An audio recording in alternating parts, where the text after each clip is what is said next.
กองประชุมธุรกิจลาวครั้งที่ 16 หับหองเก้าข้อเสนอใน4ของเขตเวียงงานพร้อมสอกส่องทางแก้ไขต่อไปกองประชุมธุรกิจลาวครั้งที่ 16 จัดขึ้นในวันที่ 3 เมษายน 2025 ที่โรงแรมดอนจันทร์พาเลทเป็นประธานของท่านเฉลิมไซกรมสิทธิ์รองนายกรัฐมนตรีมีท่านรัฐมนตรีรองรัฐมนตรีเอกอัครราชทูตประธานสภาการค้าและอุตสาหกรรมแห่งชาติลาวรองประธานสภาการค้าภาคธุรกิจเข้าร่วมกองประชุมธุรกิจลาวประจำปีได้ปรึกษาหารือและหำฮ้องข้อเสนอบุริมสิทธิ์เพื่อปรับปรุงสภาพแวดล้อมการดำเนินธุรกิจสำหรับปี 2025-2026 เพื่อทบทวนคืนความคืบหน้าของการปรึกษาหารือระหว่างภาครัฐและภาคธุรกิจในปีผ่านมาที่มีเป้าหมายปรับปรุงสภาพแวดล้อมการดำเนินธุรกิจอยู่สปป.ลาวมีตัวแทนจากธุรกิจภายในและต่างประเทศหน่วยงานภาครัฐทูตานุทูตและคู่ร่วมพัฒนาหลายกว่า450ท่านได้เข้าร่วมกองประชุมดังกล่าวท่านเฉลิมไซกรมสิทธิ์รองนายกรัฐมนตรีได้ยกให้เห็นถึงความสำคัญของการพัฒนาภาคเอกชนต่อการบรรลุเป้าหมายแผนพัฒนาเศรษฐกิจสังคมแห่งชาติท่านรองนายกรัฐมนตรียังได้เน้นหนักถึงความสำคัญของการปรับปรุงนโยบาย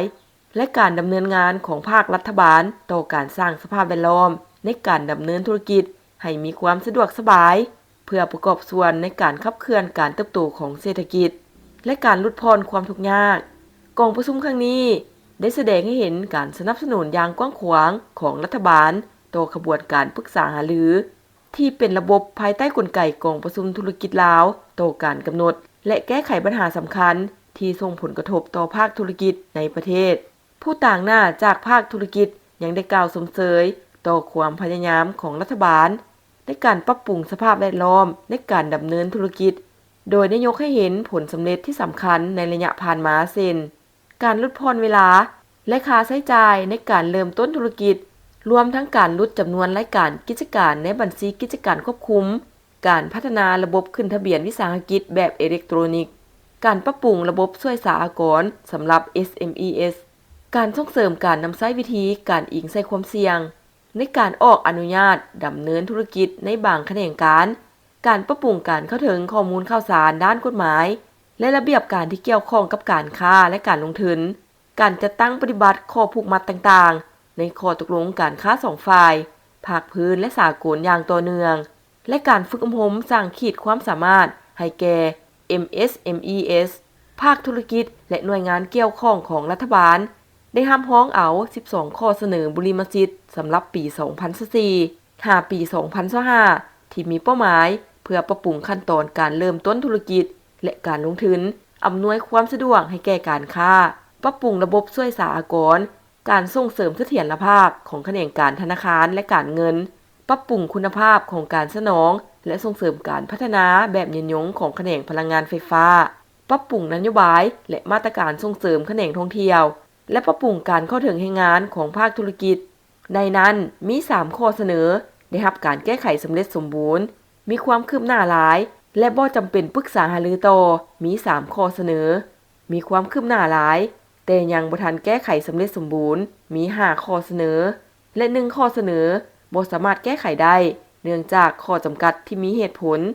สำหรับกองประชุมธุรกิจลาวครั้งที่ 16 นี้ได้มีการทำฮ้องเอา9ข้อเสนอบุริมสิทธิ์ใน4ของเขตเวียงงานเพื่อปรึกษาหารือและสอกหาช่องทางแก้ไขที่เหมาะสมให้สำเร็จก่อนกองประชุมธุรกิจลาวครั้งที่ 17 ท่านรองนายกรัฐมนตรีได้ปิดกองประชุมโดยการให้คำมั่นสัญญาว่ารัฐบาลจะสืบต่อพัฒนาพื้นฐานกลไกเศรษฐกิจตลาดให้เข้มแข็งดำเนินการปฏิรูปกงจักรของรัฐลดพรค่าใช้จ่ายในการเริ่มต้นและดำเนินธุรกิจปรับปรุงนโยบายและระเบียบการที่เป็นอุปสรรคเพื่อเพิ่มประสิทธิภาพของการบริการของภาครัฐเหลือ5ตอนสุดท้ายแล้วเด้ออย่าพลาดโอกาสเป็นเจ้าของดินงามทำเลดีเขตตัวเมืองราคาจับต้องได้ดินอยู่บ้านดงนาทองเมืองสีโคตรตะบองนครหลวงเวียงจันทน์ใกล้คิวรถสายเหนือสนามบินวัดไตตลาดสันเจียงตลาดลาวอุซีทางด่วนเวียงจันทน์วังเวียงเป็นโครงการดินจัดสรรแบ่งขายทางปูยางกว้าง6 เมตรมีน้ำประปาไฟฟ้าให้พร้อมท่านสามารถเลือกจ่ายสดหรือผ่อนจ่ายก็ได้ถ้าทานจ่ายก่อน30ส่วนห้อยเข้ามาปรึกษาได้เลยยังมีของแถมบ่ว่าจะเป็นเสาหัวดินจี้ซีมังให้ทานน้ำอีก สนใจสอบถามได้ที่เบอร์ 020 5445 9565 หรือ 020 7836 6237